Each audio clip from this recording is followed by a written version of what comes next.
देवसैनी एकादशी के दिन जरूर करें इस कथा का पाठ। एकादशी व्रत के दिन व्रती को एकादशी व्रत कथा का पाठ जरूर करना चाहिए।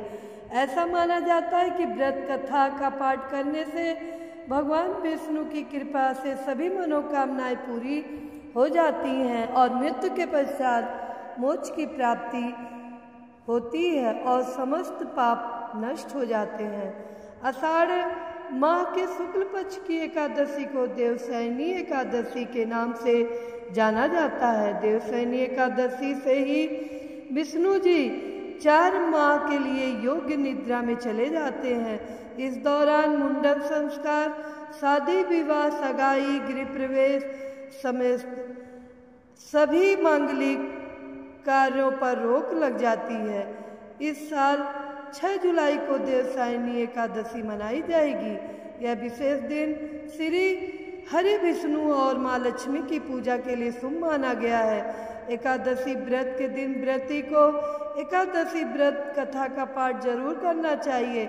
ऐसा माना जाता है कि व्रत कथा का पाठ करने से भगवान विष्णु की कृपा से सभी मनोकामनाएं पूरी होती हैं और मृत्यु के पश्चात मोक्ष की प्राप्ति होती है और समस्त पापों से मुक्ति मिलती है।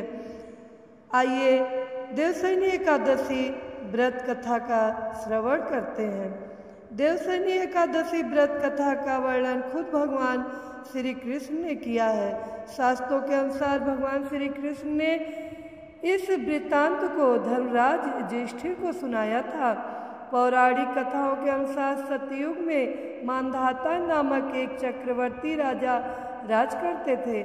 मांधाता के राज में प्रजा सुखी थी। एक बार उनके राज्य में 3 साल तक वर्षा नहीं होने की वजह से भयंकर अकाल पड़ गया था। अकाल से चारों ओर त्रासदी का माहौल बन गया था। इस वजह से यज्ञ, हवन, पिंडदान, कथा, व्रत आदि कम होने लगे थे। प्रजा ने अपने राजा के पास जाकर अपने दर्द के बारे में बताया।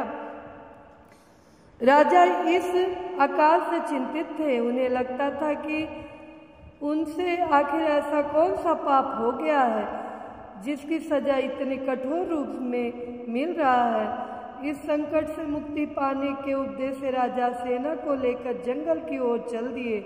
जंगल में विचरण करते हुए एक दिन वे ब्रह्मा जी के पुत्र अंगिरा ऋषि के आश्रम पहुंच गए।